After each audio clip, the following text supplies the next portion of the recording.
lá. Então, mielomeningoceles é o que está no edital, né?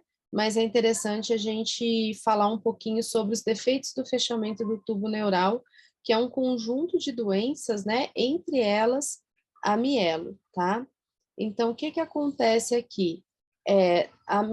Normalmente, o defeito de fechamento do tubo neural ocorre no período embrionário. Esse defeito de fechamento já foi associado com a deficiência de ácido fólico e o uso de ácido fólico antes da concepção, né? Pode ser uma forma de prevenir 70% a 80% dos casos. A gente precisa do ácido fólico para fechar o tubo. O período mais importante para a ocorrência desse problema é entre a terceira e a quarta semana gestacional, porque é o momento onde fecha o tubo neural. Os defeitos produzirão uma série de malformações, dependendo do momento que acontece, da extensão e da altura da falha nesse fechamento, tá? Então, são exemplos de defeitos, déficits do fechamento do tubo neural: a anencefalia, a encefalocele e a espinha bífida, sendo que a mielomeningocele está dentro dessa chamada espinha bífida, né? Aqui a gente vai ter a espinha bífida propriamente dita, a meningoceles e a mielomeningoceles, tá? No edital fala da mielo, tá, gente? Mas vamos dar uma passadinha aqui rápido. Então, assim, o sistema nervoso, ele se desenvolve a partir, né, do fechamento do tubo neural, então, de uma estrutura da notocorda, né, da formação, na verdade, da placa neural. Durante a gestação, a placa desenvolve pregas, e essas pregas, então, acabam se juntando para fechar esse tubo. E do tubo neural vai ter origem todo o sistema nervoso, tá? Sistema nervoso central. Então, o tubo neural, em um determinado momento, ele vai se diferenciar. Uma parte vai virar encéfalo e a outra parte vai virar medula. No embrião normal, o fechamento acontece no sentido crânio-caudal, né? Então, primeiro fecha em cima e depois embaixo, e acontece por volta do 26º ao 28º dia, tá? De gestação, desculpa. Bem, a gente tem, né, no tubo o neuróporo rostral, que é o de cima, e o neuróporo caudal, que são as pontas, né, que vão fechar. Quando a gente não fecha o neuróporo rostral, o de cima, essa falha pode gerar anencefalia. Então, não fechou essa parte do tubo e o cérebro, né, o encéfalo não se desenvolve. Quando a gente tem um problema no neuróporo caudal, na parte de baixo, o que pode gerar, muitas vezes, normalmente, é a espinha bífida ou a mielomeningoceles, que é o problema na medula. Então, o rostral gera anencefalia e o caudal gera a mielo, tá? A gente pode ter também, né, como deficiência no fechamento do rostral, não a anencefalia completa, mas a encefalocele, que também é uma alteração grave, né, que a gente vai ter a formação dessa bolsa com a herniação de partes do encéfalo, ou a gente pode ter a espinha bífida, que vai ser, então, essa falha no fechamento embaixo, tá? Na espinha bífida, gente, então, não fecha, fica aberta. Não fecha as vértebras, não fecha o espaço, isso vai depender da gravidade da lesão. Então, o que que acontece? A gente vai ter o defeito do fechamento do tubo neural posterior, né, o neuróporo caudal, a genesia do processo espinhoso da vértebra, né, o processo espinhoso não nasce, fechamento incompleto do canal vertebral por falta de fusão entre os arcos posteriores, afeta o sistema ósseo-neuromuscular e geniturinário, que predomina no sexo feminino. E aí a gente pode ter a espinha bífida propriamente dita, a espinha bífida oculta, quando a gente tem um déficit, mas ele não aparece, então normalmente a vértebra que está sem o fechamento, mas não forma o cisto, e a gente pode ter a forma cística. A forma cística é quando tem herniação. Então, a meningocele tem herniação da meninge e de líquido cefalorraquidiano, e é mielomeningoceles tem herniação da meninge, do líquido cefalorraquidiano e de parte da medula, né? Então, ela sai. Na espinha bífida, então, o que vai acontecer normalmente é a falta da fusão dos arcos vertebrais posteriores, né? Então, tem mais a ver aqui, ó, com a ausência da vértebra, mas o restante se desenvolve. Então, o tecido nervoso se desenvolve, a meninge se desenvolve, e a gente tem ali, né, essa formação que pode ou não gerar déficits, tá? A alteração mais comum é na região do sacro e muitas vezes nessa região a criança acaba desenvolvendo crescimento de tufos pilosos, angiomas ou massas subcutâneas, provavelmente ligada a essa alteração, tá, gente? Não sei explicar para vocês por quê. A possibilidade do déficit neurológico é progressivo com o crescimento, porque pode ter algum defeito aqui que à medida que a vértebra cresce, né? A parte óssea cresce e a parte da medula não cresce, pode ter alguma alteração. Entre elas, o mais característico chama medula presa, né? Então, a medula fica presa em alguma parte ali, fica tracionando, e aí a criança começa a manifestar sintomas. E o local mais frequente de ocorrência é entre L5 e S1, tá?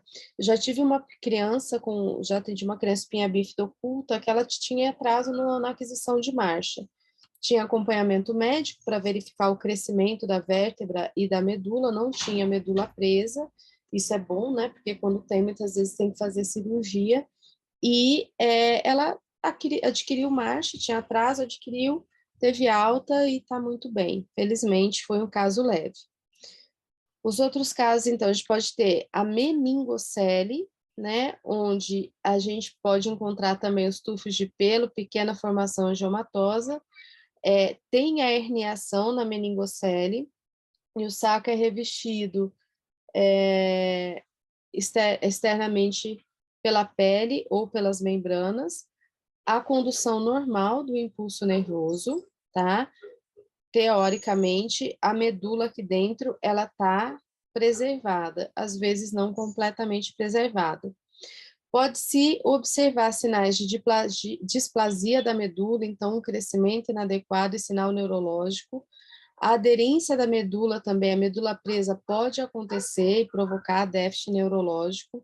O nível lombo-sacro, ele é o mais frequente, e pode haver aderência de massa de tecido adiposo, lipomeningoceles, né, a presença de tecido nessa região, que pode causar também tração na medula e provocar o déficit. Então, assim, na maior parte dos casos, não teria, né, um dano tão grande como na mielomeningoceles, mas ainda pode aparecer. Nunca atendi meningocele, gente, nunca vi esse caso. Ele é muito raro, mas comum é acontecer, infelizmente, é mielomeningocele. Ela é mais grave, e aí, né, tem a formação desse cisto, e nesse cisto vai ter a herniação da medula, da meninge e das raízes nervosas. O tecido nervoso é anormal, né, encontrado, então, preso à superfície da membrana, e muitas vezes a mielomeningocele ela tem um agravante, ela está associada a outras alterações. Então, é muito comum a associação de mielo com hidrocefalia, mais evidente a partir do quarto mês de vida, e também na mielomeningocele a criança vai desenvolver sintomas, é uma lesão medular, né, gente? Então, sintomas de lesão medular, com perda da motricidade, da sensibilidade e do controle de esfíncter. Então, é isso aqui, mais ou menos, a característica, né? Tem que ser feita a cirurgia para tirar o cisto, com isso remove o tecido nervoso também, então seria uma lesão medular muito grave, né? Porque retira toda essa parte aqui, retira a raiz e daí não tem comunicação com a parte ali abaixo da lesão, tá? Quais são as alterações estruturais mais marcantes? Então, medula e raiz nervosa. A medula espinhal fica presa no canal vertebral, tem alterações nas raízes nervosas. Na vértebra, não fusão das vértebras, displasia da vértebra, ela não cresce o suficiente, escoliose, E também deformidades que podem ser exacerbadas à medida que a criança vai adquirindo as posições contra a gravidade, né? Vai ficar sentada e em pé. Também as alterações na pele, tem alteração no tecido epitelial, ulcerações, e pode ter fusão da dura mater com a pele, né, nessa região onde tem a herniação. A hidrocefalia, como eu disse para vocês, é uma complicação comum que vem associada a mielomeningocele porque atrapalha a circulação do líquor, né? Então, ocorre quando o líquido na medula não circula normalmente entre o ventrículo e o canal vertebral e acontece em cerca de 90% das crianças com mielomeningoceles, é muito comum. E aí o líquido se acumula no cérebro, que caso não seja controlado, a gente pode ter o aumento, né, do tamanho da circunferência do crânio, aquela característica de hidrocefalia mesmo. Uma outra complicação que pode acontecer ligada a mielo, que deixa ela mais grave, é a malformação de Chiari ou de Arnold-Chiari. Então, o tronco cerebral e o cerebelo são herniados através do forame magno, como resultado do bloqueio do líquor. A malformação de Arnold-Chiari está muito ligada à não circulação do líquor, à hidrocefalia, que aumenta a pressão intracraniana e que acaba, então, fazendo essa herniação, como vocês estão vendo aqui na figura. Então, a gente tem, ó, esse desvio aqui do cerebelo, né, e parte do tronco encefálico para dentro do canal medular. Em alguns casos, ela pode ser assintomática, a criança se adapta, né, a criança, que eu digo, o corpo se adapta, ou ela pode gerar sintomas como estrabismo, respiração ruidosa, crise de apneia e alterações funcionais do membro superior. Então, ela pode ter quadros, né, dependendo da severidade, né, gente? Se for uma malformação com uma herniação pequena, não manifesta sintomas, se for uma herniação grande, manifesta e pode até levar ao óbito, tá? Então, é muito comum a gente atender crianças com mielo, que tem hidrocefalia, né, que muitas vezes, então, fizeram a cirurgia para retirada do cisto, né, que é da mielo, tem cirurgia de válvula, derivação ventricular, para drenar o excesso de líquor, e tem também uma formação de Arnold-Chiari, com sintoma ou não, tá? Mas apresenta, né, quando você vê o exame de imagem, você vê a malformação, às vezes pequenas. Qual que é a manifestação clínica, gente? Então, o mais comum que a gente tem de manifestação clínica é que a gente tenha perda completa de função motora abaixo da lesão, com paralisia flácida, reflexia, perda de sensibilidade e ausência do controle urinário e fecal. Então, e deformidades. Preciso explicar uma coisa para vocês. Se eu tenho uma lesão medular desse jeito aqui, transversal, as raízes que estão aqui embaixo, elas continuam íntegras, certo? Então, essas raízes aqui embaixo íntegras perdem essa comunicação com a região suprassegmentar, ok? E aí, desculpa, aqui embaixo, essa pessoa apresenta paralisia espástica.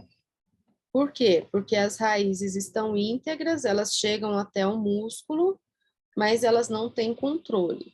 Então, isso aqui é um tipo de lesão medular. Na mielomeningocele, o que que acontece, pessoal? Isso tudo aqui está lesionado. Então, desse ponto de lesão para baixo aqui, a criança perdeu tudo. Normalmente, o que que vai acontecer? É retirado, né? Está herniado aqui para fora, é retirado. Então, tem raiz preservada aqui? Não tem raiz preservada, tá? Tem comunicação com o músculo? Tem comunicação com o músculo? Não tem. Claro que isso vai depender do grau da lesão. Mas, só para a gente entender, né? Lesões longitudinais da medula geram esse quadro aqui, porque não tem comunicação, tá?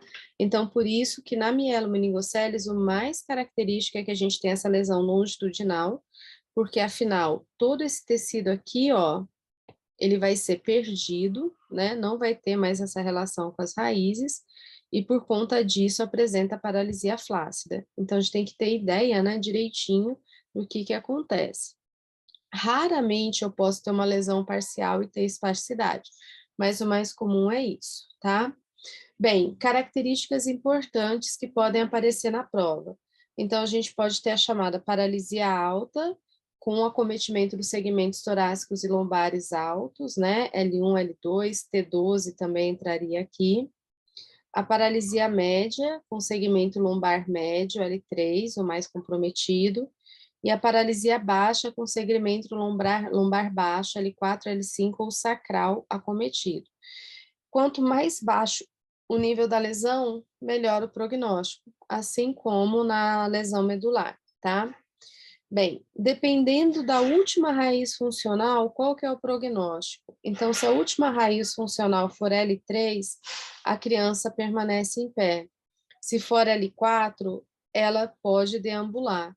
Se for, e a função sexual masculina, ela vai estar preservada se a lesão for S2, S4 preservada parcialmente, tá? A parte de ter realmente ereção e ejaculação. Agora, se não tiver preservado, não tem, tá?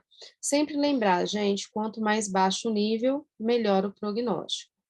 Aqui a gente tem um quadrinho que compara o nível com o músculo principal preservado, a função e como que a gente testa, né, esse nível em crianças, tá?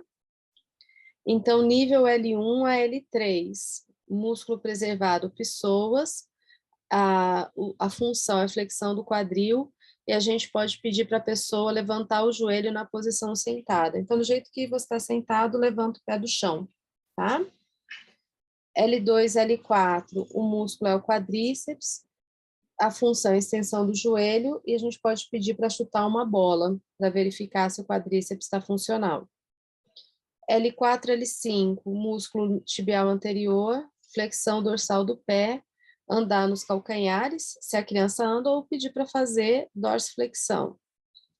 L5, S1, isquiotibiais, faz flexão do joelho, e aí a gente pede para a criança fletir a perna em prono, né? Na posição prono, ela pega e vai fletir a perna. L5, S2 é tríceps sural, flexão plantar, andar na ponta do pé, se ela anda, né? Ou fazer plantiflexão sentado. E S2, S4 é a musculatura de esfíncter e períneo.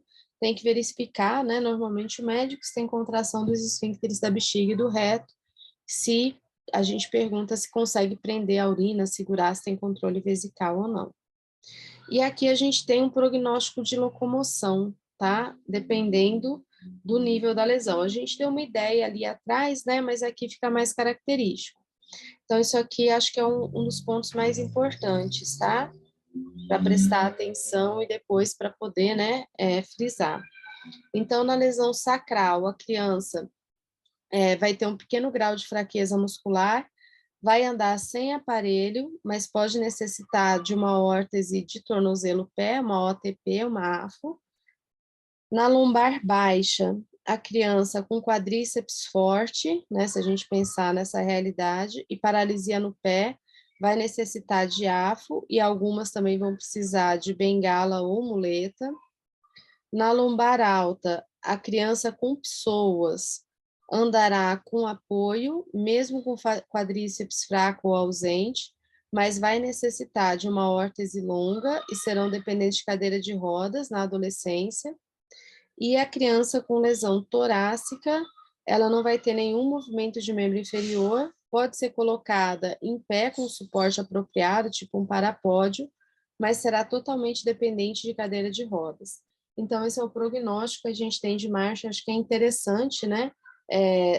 Relembrar isso, dar uma olhadinha daqui até o dia da prova, dar uma lida algumas vezes.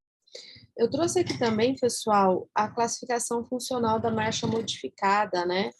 Para quem a gente às vezes não está habituado com esses termos, a gente fala, né? Marcha terapêutica, marcha domiciliar, marcha comunitária, mas a gente não sabe muito bem como que classifica isso. Então, é essa forma que classifica. Então, o 0 é para a pessoa que não realiza a marcha, incapacidade absoluta. 1 é marcha terapêutica não funcional. Então, o paciente firmemente amparado por 2 pessoas, ou, né, consegue andar, ou durante a terapia domiciliar ou hospitalar nas barras paralelas. O 2 é a marcha domiciliar. A deambulação só é possível no ambiente fechado, superfície plana, geralmente em um ambiente conhecido como a casa. O 3 deambula nas cercanias da casa e na vizinhança. Isso não tem um nome, né, bonitinho, mas o paciente consegue andar na rua, embora numa distância limitada, normalmente perto de casa, conhece o ambiente. O 4 é a marcha comunitária independente. Então, o paciente é capaz de deambular em todos os tipos de superfície irregular, consegue percorrer distância considerável, até mesmo, né, irrestrita, grandes distâncias. E a gente tem a marcha normal, que deambula normalmente a distância que quiser, com uma aparência próximo do normal, próximo do adequado. Aparência, né? Aquilo que a gente olha, às vezes a pessoa andando e fala, nossa, tá esquisito, não tá, é assim por diante. E na mielo também, gente, eu já encontrei na literatura essa classificação, então eu trouxe, né, porque vai que aparece na prova. Para mielo é considerado marcha comunitária, conseguir andar cerca de 610 metros, é uma tradução, né, então 610 fica quebrado, mas é porque compara com as medidas em outras línguas, o inglês. Domiciliar, 30 metros, não funcional, menos de 3 metros, ou não deambulador. Então, isso aqui é uma classificação específica, já que eu já achei para mielo, tá? Então, pessoal, essa aqui é a parte que a gente ia falar da mielomeningocele.